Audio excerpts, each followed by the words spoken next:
Hello and welcome back to the deep dive. Today we're doing something a little bit different and honestly I am so excited about it. Usually we take a huge stack of articles or business reports and break them down for you. But today, today we are going to look at just a single conversation. Just one. That is right. But it is not just, any conversation. It is a script between two old acquaintances who bump into each other at an airport. Exactly. And our mission today is specifically for our listeners who are learning English. We know that learning a language is not just about memorizing lists of words from a textbook. It is about understanding the flow, the culture, and those little hidden rules of social interaction. Precisely. We're going to treat the script like a treasure map. We are going to unpack the vocabulary, the grammar, and the social dance that happens when two people meet unexpectedly. This is really the art of small talk and catching up. Catching up. I love that phrase. Catching up. It sounds active, does it not? Yeah. Like you were literally running to get back to the same place as your friend. That is a really great way to visualize it, yeah. When you have not seen someone for a long time, there's a gap between you, a time gap, a life gap. Catching up is the process of closing that gap. And doing that in a second language can be absolutely terrifying. Oh, absolutely. I mean, the airport scenario is the perfect setting for this. Think about it. Airports are high-stress environments. You have announcements blaring, people rushing to gates, the smell of coffee mixed with jet fuel, the fear of missing your flight. And in the middle of all that chaos, you see a familiar face. What do you say? How do you even start? That is exactly the superpower we want to give you, our listener, today. We are going to break this down so that the next time you are in a departure lounge or a train station or even a coffee shop and you see someone you will feel completely confident. You will know exactly what to do. We have a lot to cover. Right. We're going to talk about travel vocabulary, how to describe your job without sounding boring, how to give recommendations, and very importantly, how to say goodbye politely when you actually need to run to your gate. right, you cannot just walk away. So let us set the scene before we look at the first line. Based on our source text, we are in a bustling airport departure lounge. Bustling is a great word for our listeners to know. B-U-S-T-L-I-N-G. Bustling. It implies busy, noisy, full of energy, lots of movement. I can picture it perfectly. Yeah. Jack is our first character. He is a marketing consultant. He is sitting near a window, probably looking for a power outlet, drinking a lukewarm coffee. He is very much in work mode. And then there is Lily. She is a freelance photographer. She is walking by, maybe looking for a snack or checking the big departure board, and she spots him. Okay, let us unpack section 1, the encounter. This is the moment of breaking the ice. Lily speaks first. Her line in the script is marked with the emotion, hesitantly. She says, Jack Thompson, is that you? Let us pause right there on that word. Hesitantly. Why does she hesitate? I mean, if she knows him, why not just shout, hey, Jack, across the room? Well, think about the social risk involved. Have you ever waved at someone thinking it was your friend and it turned out to be a complete stranger? Oh, yes, it is the most embarrassing feeling in the world. You just want to disappear right into the floor. Exactly. That is why she is hesitant. She is 99% sure it is Jack, but that 1% of doubt makes her pause. Hesitantly means doing something slowly or with uncertainty because you are afraid of making a mistake. So she uses a very specific question to verify. She does not ask, are you Jack? She asks, is that you? This is a really subtle but common grammar point for native speakers. When we see someone out of context, meaning we did not expect to see them there, we often use, is that you? It expresses surprise. It is almost like saying, I cannot believe my eyes. Is that really you standing there? So if I see my old English teacher at the grocery store, I could say, Mr. Smith, is that you? Perfect. It shows you are surprised and happy to see them. It frames the meeting as a pleasant shock. Now, let us look at Jack's reaction. The script says he's looking up, surprised, and he says, Lily, oh my goodness, I've not seen you since that conference in Chicago. Oh my goodness, that is a very safe, polite exclamation. It is. It is friendly and energetic without being rude or using slang. But look at what he does next. This is the key to a good social interaction. He immediately mentions the conference in Chicago. Why is that important? Why not just say, hi, how are you? Because they are not close friends. They are acquaintances. An acquaintance is someone you know, maybe from work, but you do not hang out with them every day. Jack mentions Chicago to validate their relationship.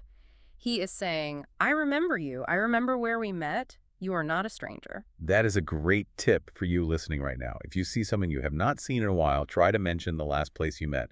I have not seen you since the office party, or I have not seen you since graduation. It really grounds the conversation. Exactly. It builds a bridge between the two of you. Now, Lily continues the conversation by observing her surroundings. She says, I was just walking to get a snack and I saw you. You look very busy with your laptop. She is observing what he is doing. It is a soft way to enter his space. She is giving him an out in case he is too busy to talk.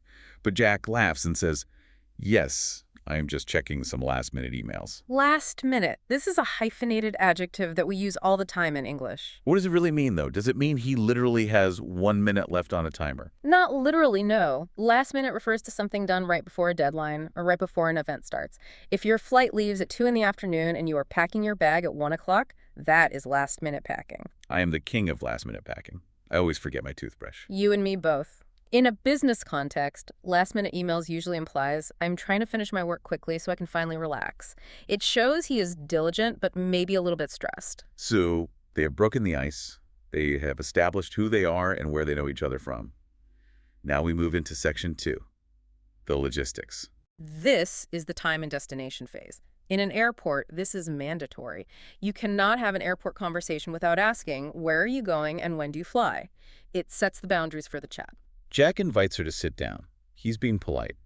But Lily has a constraint. She says, my boarding starts in 40 minutes. And she adds, I have plenty of time to chat. Let us look at that time frame. 40 minutes. Ideally, this is the Goldilocks amount of time. Goldilocks is a character from a children's fairy tale who like things just right. Not too hot, not too cold. 40 minutes is perfect. It is long enough to have a real conversation, but it is short enough that you do not run out of things to say. It is not awkward. If she had 5 hours, it might be too much pressure to keep talking. If she had 5 minutes, it would be too rushed. So 40 minutes is the absolute sweet spot. Precisely. Now, Jack shares his itinerary. And this introduces a very modern travel concept. He says, I am going to London. It is a mix of business and pleasure. Business and pleasure. I have heard people in the travel industry call this bleisure. B-L-E-I-S-U-R-E. Yes, bleisure travel. It is when you go somewhere for work, but you add a few extra days to have fun. Jack breaks it down perfectly. He has 3 days of meetings. That is the business obligation. And then, I am going to take a train to Edinburgh, Scotland. That is the pleasure. I love how Lily responds to this. She says, the train to Scotland is very beautiful. This is a cultural note. In the UK, taking the train is not just about transportation, it is about the scenery. If Jack flew to Edinburgh, it would be faster. But by taking the train, he sees the coast, the green hills, the countryside. Lily validates his choice. She is saying, good choice, that will be an enjoyable experience. Jack then reveals what I like to call his bucket list activity. Do you know what I mean by bucket list? A list of things you want to do before you, pick the bucket or die. But in casual conversation, it just means your absolute dream activities.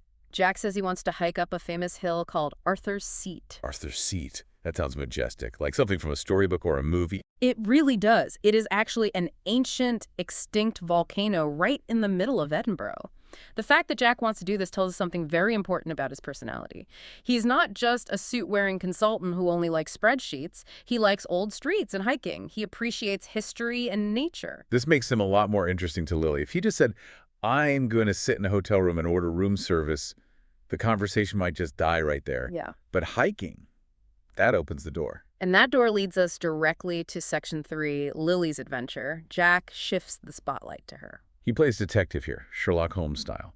He says, I see your big camera bag. Is this a photography trip? Context clues are vital for conversation. He uses what he sees, the prop, the camera bag, to ask a relevant question.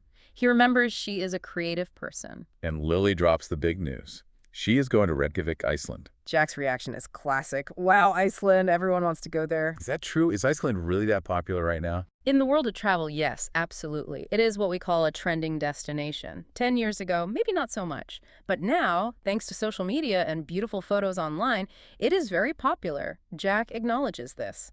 It creates a shared excitement between them. Lily explains her job. She works for a travel magazine. That sounds like a dream job, honestly. It does sound amazing, but notice the verbs she uses to describe her trip. I'm going to rent a car and drive to the South Coast. This implies independence. She's not on a tour bus with a guide. She is in complete control. She wants to photograph 2 specific things. black sand beaches and famous ice glaciers.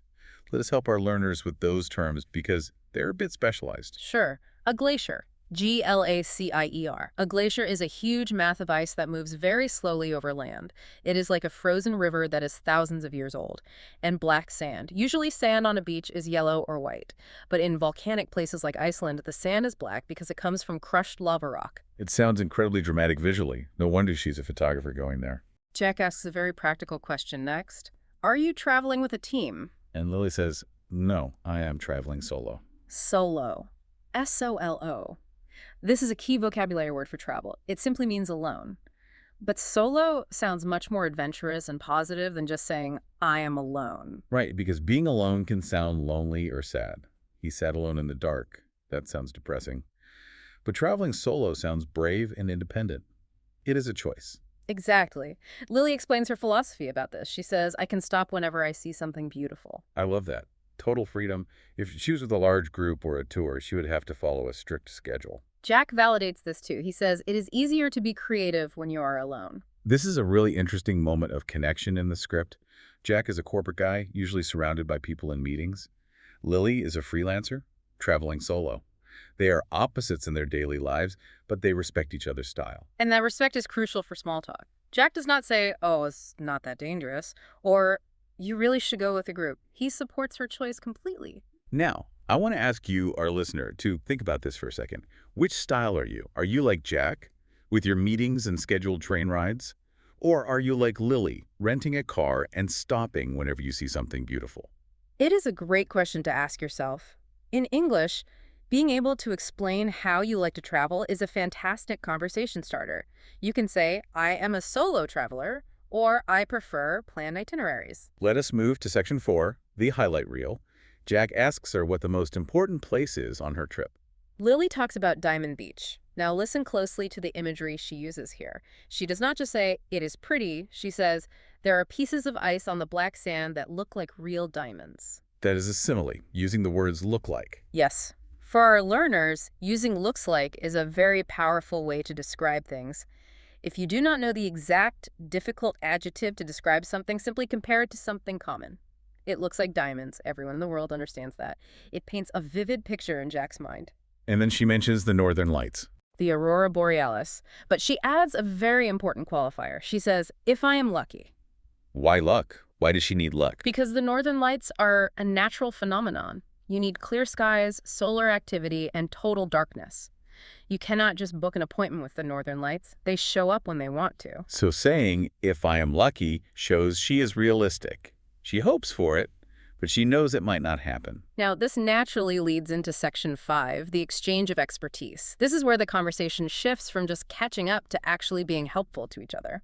Jack asks for advice. He knows Lily travels a lot for her magazine. He asks, do you have any tips for my trip to London? Asking for advice is one of the best ways to flatter someone. It shows you respect their opinion and their experience. It makes the other person feel like an expert. And Lily delivers. She gives 2 very specific tips. Tip number 1, you should take the boat on the River Thames at sunset. Notice the grammar she uses here. You should. This is a suggestion. It is a good idea. You should take the boat. It implies it will be a fun experience. But then look at her second tip for Edinburgh. She says, you must book your tickets for the castle early. Ah, the shift from should to must. Must is a very strong recommendation. It implies that if he does not do it, he will actually have a problem.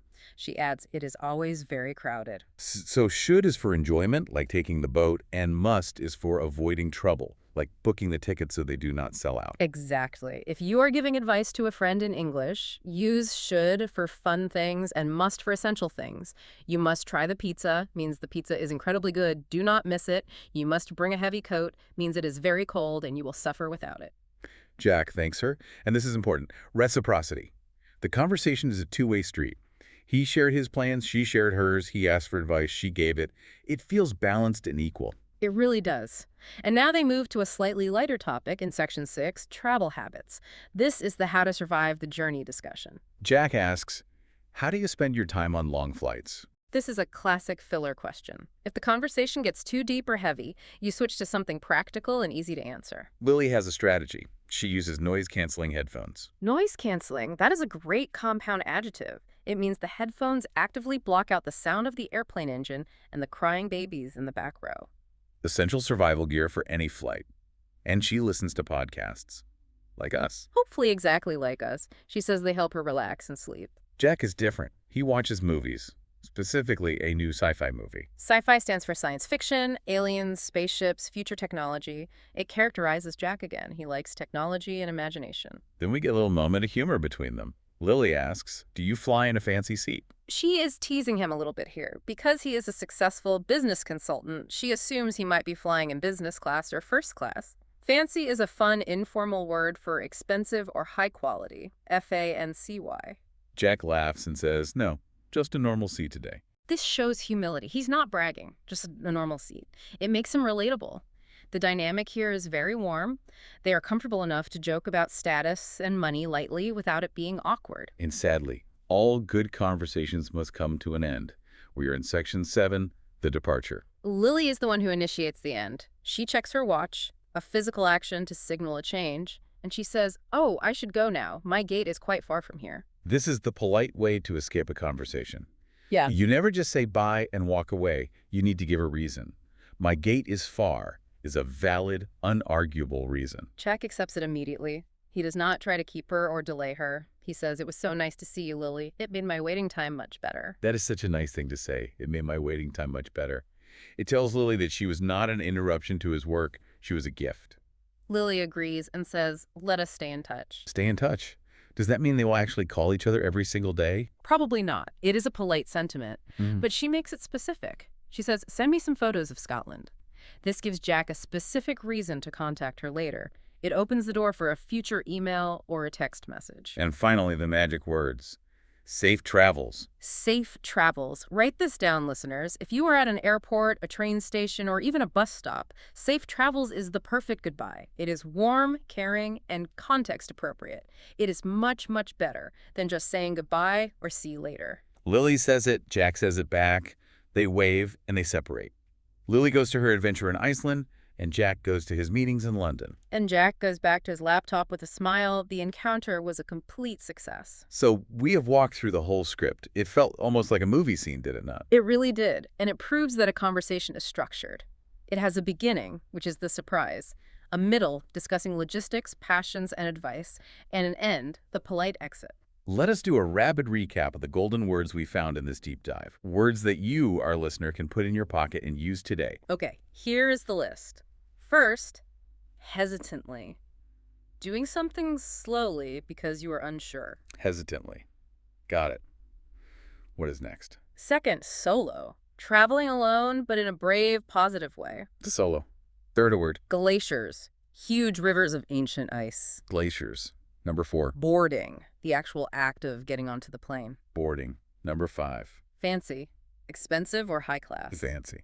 And the last one. And finally, safe travels. The absolute best way to say goodbye to a traveler. I love that list. Safe travels is definitely going into my everyday vocabulary. And do not forget the grammar rule we talked about. Should versus must. That small nuance can really change the meaning of your advice. Should for fun, must for essential things. Absolutely. Now, before we go, I want to connect this back to the bigger picture. We saw 2 very different types of people in this conversation. Jack, the structured professional mixing business with pleasure, and Lily, the free-spirited creative chasing the northern lights. Yet they connected perfectly. They used small talk to bridge their different worlds. So here's my question for you, the listener. If you were at the airport tomorrow and you bumped into an old friend, what mission would you tell them you were on? Are you the solo explorer like Lily? Or are you the history-loving professional like Jack? How would you describe your journey in English? Try to actually write that sentence down. I am going to London to see the museums. Or I am traveling solo to Japan to eat sushi. It is really good practice. And remember, whether you are checking last-minute emails or looking for diamonds on a black sand beach, the most important thing is to communicate and connect with the people around you. Well said. We hope you find your own Arthur's Seat or Diamond Beach very soon. Thank you so much for exploring this conversation with us. Safe travels, everyone. Safe travels.